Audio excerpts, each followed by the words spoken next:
భారతదేశ రాజకీయాల్లో మరో మహాసంగ్రామం అవబోతుంది. 5 రాష్ట్రాల శాసనసభ ఎన్నికల తేదీలను ఎన్నికల కమిషన్ ప్రకటించింది. ప్రధాన ఎన్నికల కమిషనర్ జ్ఞానేంద్ర కుమార్ ఇప్పుడు ఆయనను తొలగించాలని చెప్పి అభిశంస నోటీస్ ఇచ్చిన పరిస్థితి. ఆయన ఇతర కమిషనర్లు ఆ వివరాలు ఈరోజు ప్రకటించారు.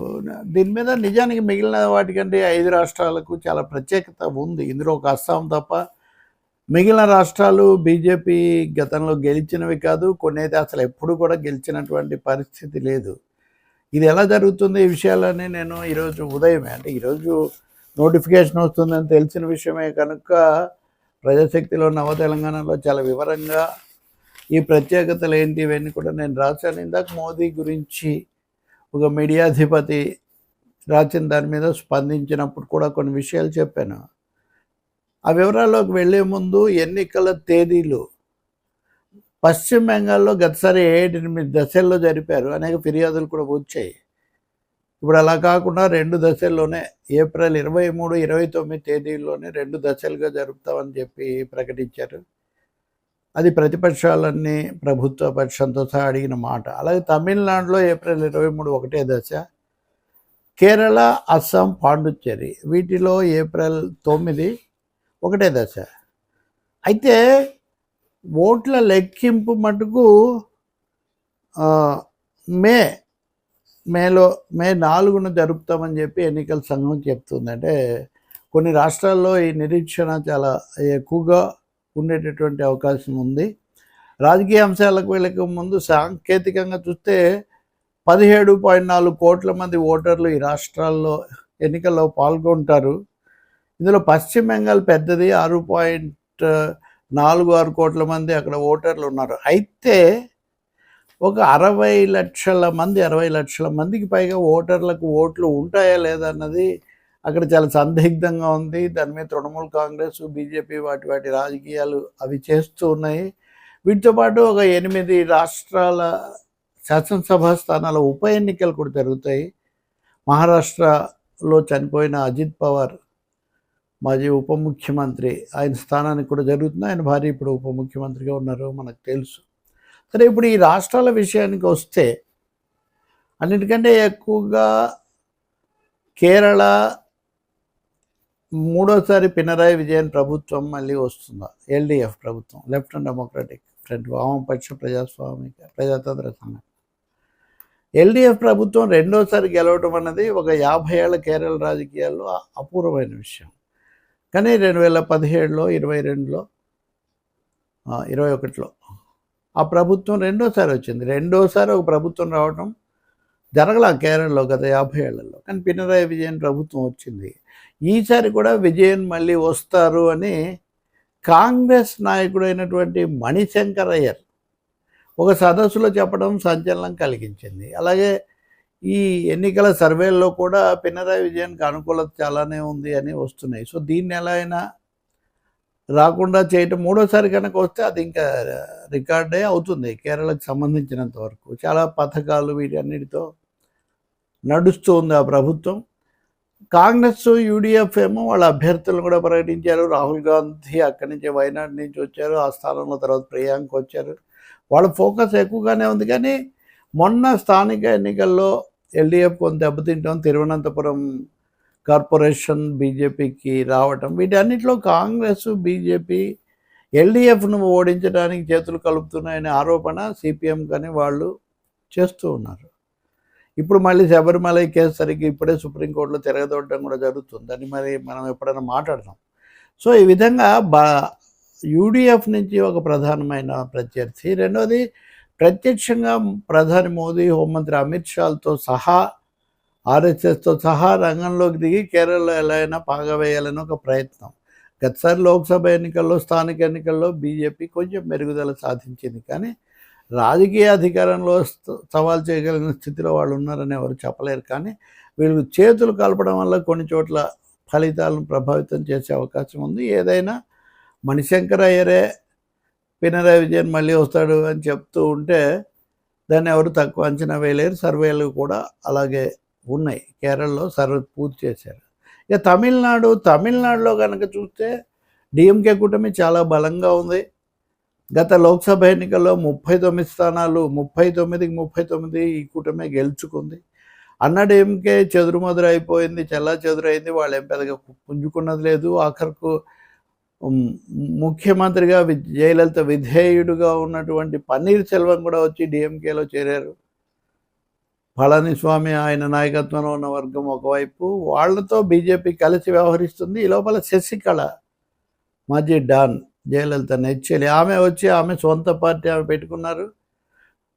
దళపతి విజయ్ పెట్టినటువంటి టీవీకే, ఆ టీవీకే పార్టీని ఎన్డీఏలోకి తీసుకురావాలని ఆయన మీద కేసులు, ఒత్తిళ్లు, ఇంకోవైపున ప్రలోభాలు, ఉప ముఖ్యమంత్రి పదవి, ఇవన్నీ ఎన్ని చూసినా ఆయన చూపించినా ఆయన మటుకు నేను రానని చెప్పారు అని అంటున్నారు.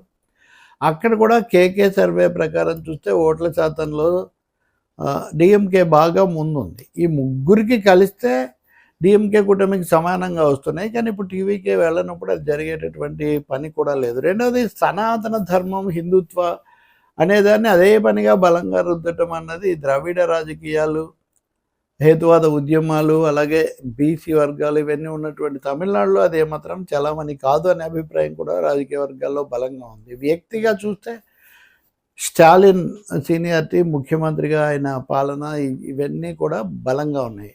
న్యాయ వ్యవస్థను ఉపయోగించడము, ఆ కొండ మీద దీపం వెలిగించాలా లేదా, లేకపోతే సనాతనమా, ఇలాంటి మతపరమైన అంశాలు ఎక్కువగా తమిళనాడులో ముందుకు తేవడానికి న్యాయ వ్యవస్థ ఇచ్చిన తీర్పులు కూడా కొన్ని కారణమైనాయి. అయినా కానీ డిఎంకే కూటమే బలంగా ఉంటుంది అని, అంటే ఎల్డీఎఫ్ తిరిగి రావడం ఒకటైతే డిఎంకే కూడా అధికారంలోకి రావడం దాదాపు ఖాయంగా జరుగుతుంది. దానికోసమే లౌకిక పార్టీలు లేదా కాంగ్రెస్ అందరూ కూడా ఆ దిశలోనే ఉన్నారు. కాంగ్రెస్ కూడా కొంత మాకు కూడా అధికారంలో వాటా కావాలి అలా అడిగినప్పటికీ డిఎంకే నిరాకరించింది. కానీ ఒక ఒప్పందానికి ముందుగా కాంగ్రెస్తోనే వచ్చారు. కాబట్టి తమిళనాడు, కేరళ రెండు దక్షిణాది రాష్ట్రాలు కావటం కూడా ఇక్కడ చాలా ఆసక్తికరమైన పరిణామం. అంటే ఇక్కడ ఏం జరుగుతుంది, బీజేపీ ఒక కర్ణాటకలో తప్ప అడపదడప ఇంకెక్కడ వాళ్ళు దక్షిణాదిన వచ్చింది లేదు. ప్రాంతీయ పార్టీలు అదే పనిగా వాళ్ళు వాటా కల్పించి ఆంధ్రప్రదేశ్లో కానీ తెలంగాణలో దాగుడు మూతలు కానీ కొన్ని జరుగుతున్నాయి. అందువల్ల తమిళనాడులో, కేరళలో బీజేపీ వస్తుంది అనే అభిప్రాయం అయితే ఎవరికి లేదు. సర్వేలు కూడా అలా ఏమీ చెప్పడం లేదు. ఈ కారణం వల్లనే దక్షిణాది మీద వాళ్ళు ఎక్కువ ఫోకస్ పెడుతూ ఉంటారు. పవన్ కళ్యాణ్ ఆంధ్రప్రదేశ్ ఉప ముఖ్యమంత్రి, నటుడు, జనసేన అని ఆయన్ను ఉపయోగించుకుంటారు తమిళనాడులో అనేది కూడా ఒకటి ఉంది. We have to watch. ఇంకా తర్వాత పశ్చిమ బెంగాల్ సమస్యాత్మకమైన ఒక పెద్ద రాష్ట్రం. పశ్చిమ బెంగాల్ ఒక 30 ఏళ్ల పైబడి సిపిఎం వామపక్ష ఫ్రంట్ పాలించిన తర్వాత ఒక దశలో కాంగ్రెస్, ఒక దశలో బీజేపీ, తృణమూల్ కాంగ్రెస్ అనబడేటటువంటి మమతా బెనర్జీ పార్టీతో కలిసి ఆమె కేంద్రంలో స్థానం కల్పించి ఆమెకు అన్ని విధాల మద్దతు ఇచ్చి అధికారంలోకి తెచ్చారు. ఆమె వరుసగా ఇప్పటికి 3 సార్లు గెలిచారు. ప్రతిసారి కూడా వీళ్ళు ఎలా అయినా కానీ ఆమె మళ్ళీ వస్తే మంచిది, ఇంక మళ్ళీ వామపక్ష ఫ్రంట్ పుంజుకోకూడదు అన్నది అయితే బలంగా ఉంది. ఆమె ఏకపక్ష పోకళ్ళు, లేకపోతే అప్పుడు ఆ పార్టీలో వాళ్ళే బీజేపీలోకి వచ్చారు. బీజేపీ వాళ్ళు మళ్ళీ అక్కడికి వెళ్ళారు. సువేందు అధికార, లేదా అంతకుముందు ఇంకొక కేంద్ర మంత్రుల, చాలామంది ఆ వివరాలని మీకు అందరికీ కూడా తెలుసు. ఎప్పుడు ఏవో కేసులు అంటుంటారు, అరెస్టులు అంటుంటారు, తీరా ఏం జరగదు. మతపరమైన విభజన పెంచే పనులు కూడా వీళ్ళు చేస్తుంటారు. పక్కనే బంగ్లాదేశ్ ఉండటము, బంగ్లాదేశ్ సమస్యల ప్రభావం పడ్డము, ఇటీవల అక్కడ వచ్చిన పరిణామాలు వీటన్నిటి రీత్యా. సో ఈ పరిస్థితుల్లో సర్ర అనేది మిగతా చోట్ల కంటే బెంగాల్లో ఎక్కువ సమస్యాత్మకంగా మారింది. ఏకంగా 60 లక్షల పైన ఓట్లు తొలగించారు. అనేక పత్రాలు అవి లేవు ఇవి లేవు అనేవి అవేమీ నిలబడకపోతే చివరకు వయస్సులో తేడా ఉంది, ఇంటి పేరు ప్రొనౌన్సియేషన్, ఉచ్చారణ, రాసిన స్పెల్లింగ్ వేరుగా ఉంది. ఇలాంటి కారణాలతో కూడా 60 లక్షల పైన ఓట్లు పెండింగ్లో పెట్టారు. ఇప్పుడు అది ఏం జరుగుతుంది, వాళ్ళకి ఓటు హక్కు ఉంటుందా లేదా? అక్కడికి సుప్రీంకోర్టు కూడా జోక్యం చేసుకొని జ్యుడిషియల్ ఆఫీసర్స్ నుండి మాజీ న్యాయాధికారులను చూడమని పంపిస్తుంది. అంటే న్యాయ వ్యవస్థ కూడా జోక్యం చేసుకుంటుంది అక్కడ ఎన్నికల ఓటర్ల ఖరారు చేయడంలో. ఇవన్నీ ఎలాంటి ప్రభావం చూపిస్తాయి అన్నది మనము ఎన్నికల ఫలితాల్లో తెలుసుకోవాలి. వామపక్ష ఫ్రంట్ అసలేమీ పెద్దగా కోలుకోలేదు. కానీ వాళ్ళు ఈసారి మేము గట్టిగా నిలబడి ఎదురుకు మా వాట మేము లేదా మా బలం మేము పెంచుకుంటూ ఉంటున్నారు, కానీ ప్రధాన పోటీ బహుశా వీళ్ళిద్దరి మధ్య జరగవచ్చు. బీజేపీ తృణమూలు రాకుండా వామపక్షాలు కాంగ్రెస్ కలిసి ఎలా పోటీ చేస్తాయి, ఏ మేరకు ఎక్కడ ఫలితాలు ఎలా వస్తాయి అన్నదైతే ఒకటి చూడాల్సి ఉంటుంది. కానీ కనపడని పైకి చాలా తీవ్రంగా తృణమూలను మమతా బెనర్జీని టార్గెట్ చేస్తున్నా పరోక్షంగా సహకరిస్తున్నారా మీకు అన్నది అక్కడ సిపిఎం ఆరోపణ.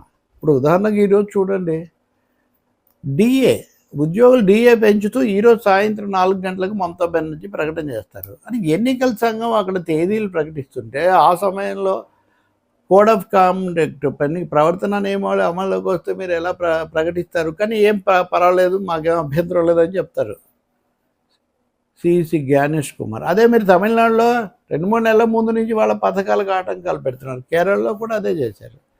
కాబట్టి వాళ్ళకి నచ్చితే ఒక విధంగా, నచ్చకపోతే ఒక విధంగా 2 దశల్లో పోలింగ్ అంటున్నారు. కాబట్టి ఇదంతా ఎలా జరుగుతుంది, ఎవరు ఎలా రెచ్చగొడతారు అన్నది చూడాలి. అస్సాం ఇంకొక నార్త్ ఈస్ట్లో అస్సాం ఇంకొక అతి సమస్యాత్మకమైన ప్రాంతం. ఇది ముఖ్యంగా దేశ సమైక్యత మత సామరస్యం ఈ కోణంలో మనకు అందరికీ తెలుసు. ప్రాంతీయ పార్టీలను బీజేపీ కబళించడం అన్నది అస్సాంలోనే మొదలైంది. ఏజీపీతో పొత్తు పెట్టుకున్నారు, తర్వాత నెమ్మదిగా దాన్ని మింగేసి వీళ్ళే నాయకులు అయిపోయారు. హిమంత బిశ్వా శర్మ అని ఆయన కాంగ్రెస్ పార్టీలో నుంచి వచ్చి ఇక్కడ చేరాడు. ఆయన అతనికంటే ఘనుడు Achanta Mallanna original RSS BJP వాళ్ళకంటే ఎక్కువగా ఎప్పుడు మత భాష ఈ మధ్య కూడా మియాలు అంటారు అక్కడ ముస్లిమ్స్. సో మియాలకు టార్గెట్ పెట్టాలి, తుపాకీ ఎక్కువ పెట్టాలన్న పద్ధతిలో ఆయన చేసిన వీడియో పెద్ద సంచలనమైంది. చాలా ఆశ్చర్యకరంగా సర్ అనేది విదేశీయులను తరిమేస్తాం అది ఇది అంటున్నటువంటి ఎన్నికల సంఘం అస్సాంలో అమలు జరపాల. ఎందుకంటే అస్సాంలో జనాభా పూర్తి కాలేదు, జనాభా లెక్కలు.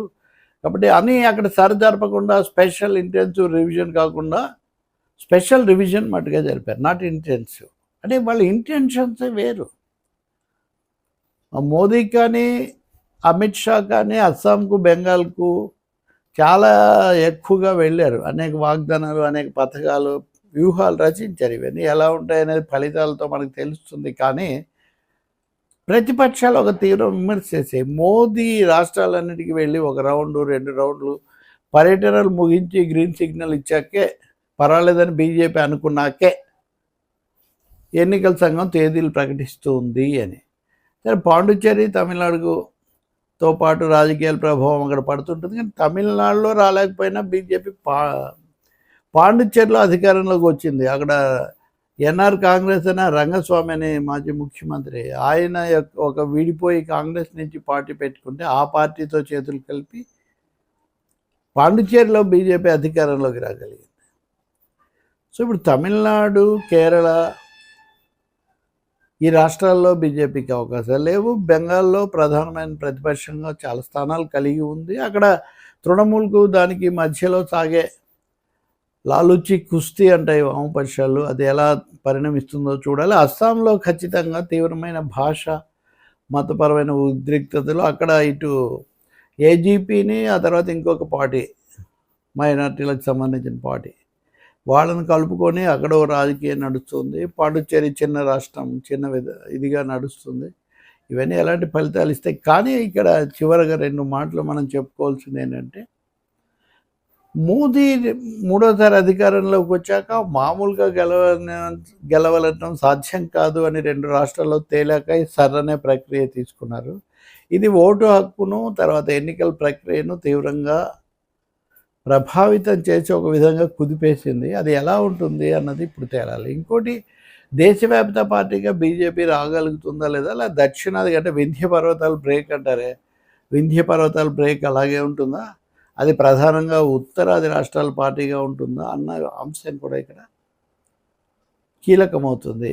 3వది, ప్రజాస్వామ్య పద్ధతులు, ఎన్నికల సంఘం విశ్వసనీయత ఏ మేరకు ఉంటుంది, అలాగే మత తత్వాలు, మత విభేదాలు, విద్వేషాలు రెచ్చగొట్టే శక్తులు ఎలా చేస్తాయి అన్నది కూడా మనం గమనించాలి. ఈ ఎన్నికల్లో మటుకు బహుశా బీజేపీ ఎన్డీఏలకు ప్రధానమైన ఊపిచ్చే విధంగా మటుకు ఏమీ ఉండవన్నది మటుకు స్పష్టం.